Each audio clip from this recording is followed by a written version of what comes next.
ഒരു മതത്തിൽ വിശ്വസിക്കുന്നവർക്കെതിരെയുള്ള വിദ്വേഷം റേസിസമല്ല എന്ന വാദം അബദ്ധമാണ്. ആ കാര്യത്തിൽ എനിക്ക് പൂർണ്ണമായിട്ട് യോജിപ്പാണുള്ളത്. ഇസ്ലാമോഫോബിയ എന്നതിൻ്റെ നിർവചനം തന്നെ ആൻറ്റി മുസ്ലിം റേസിസം, മുസ്ലിം വിരുദ്ധ വംശീയത എന്നാണ് എന്ന കാര്യം ഈ വിഷയത്തിൽ പ്രാഥമിക പരിചയമുള്ളവർക്ക് തന്നെ അറിയാവുന്ന ഒരു കാര്യമാണ്. സമൂഹത്തിൽ മുസ്ലിം വിരുദ്ധത അഥവാ ഇസ്ലാമോഫോബിയ യഥാർത്ഥത്തിൽ നിലവിലുണ്ട് എന്ന് മനസ്സിലാക്കുന്ന ജബ്ബാർ മാഷിനോ എനിക്കോ മറ്റ് യുക്തിവാദികൾക്കോ ഒന്നും ഇസ്ലാം മത വിമർശനവും മുസ്ലിം വിരുദ്ധതയും രണ്ടും രണ്ടാണ് എന്ന് തിരിച്ചറിയാൻ യാതൊരു പ്രയാസവുമില്ല.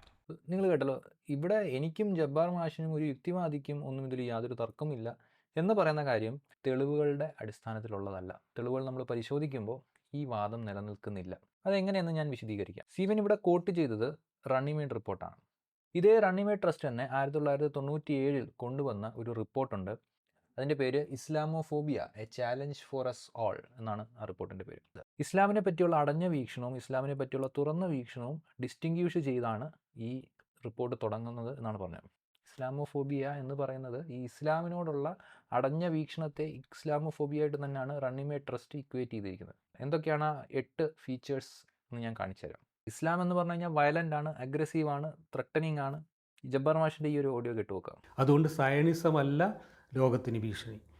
അതുപോലെ തന്നെ ഇന്ത്യയിലെ സംഘപരിവാറാണ് ലോകത്തെ ഏറ്റവും വലിയ ഭീഷണി എന്ന മട്ടിൽ സംസാരിക്കുന്നവരുണ്ട്.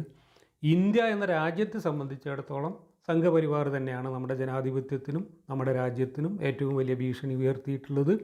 ആ ഭീഷണിയെ ജനാധിപത്യം കൊണ്ട് തന്നെ ചെറുക്കാൻ കഴിയുമെന്ന് ഈ കഴിഞ്ഞ തെരഞ്ഞെടുപ്പ് തെളിയിച്ചിട്ടുണ്ട്. അതുകൊണ്ട് തന്നെ സംഘപരിവാറിൻ്റെ അപകടവും താരതമ്യേന ഇസ്ലാമുമായിട്ട് താരതമ്യം ചെയ്താൽ അത്ര വലുതല്ല. കാരണം സംഘപരിവാറിന് ലോകം കീഴടക്കുക എന്ന ലക്ഷ്യമില്ല.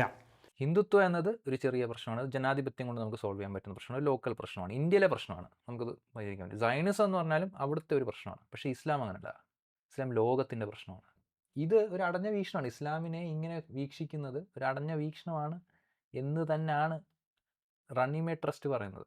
ഇതിനകത്ത് വേറൊരു പോയിന്റും കൂടെ വരുന്നുണ്ട്. ഇസ്ലാമിനെ ഒരു പൊളിറ്റിക്കൽ ഐഡിയോളജി കൂടിയായിട്ടാണ് കാണുന്നത്. മിലിറ്ററിയും പൊളിറ്റിക്കൽ അഡ്വാൻറ്റേജ് ചെയ്യാനുള്ള ഒരു ഐഡിയോളജി കൂടിയായിട്ടാണ് ഇദ്ദേഹം ഇവിടെ വീക്ഷിക്കുന്നത്. ഇതൊക്കെ ഇസ്ലാമിനെ പറ്റിയുള്ള അടഞ്ഞ വീക്ഷണമാണ്, ഇത് ഇസ്ലാമോഫോബിയയാണ് എന്ന് തന്നെയാണ് CVN കോട്ട് ചെയ്യുന്ന റണ്ണിമേഡ് ട്രസ്റ്റ് പുറത്തു കൊണ്ടുവരുന്ന റിപ്പോർട്ടുകളിൽ പറയുന്നത്.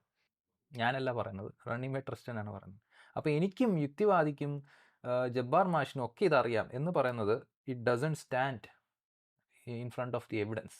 നമ്മൾ തെളിവുകൾ നോക്കുമ്പോൾ അതിൻ്റെ മുമ്പിൽ ഇത് നിൽക്കുന്നില്ല.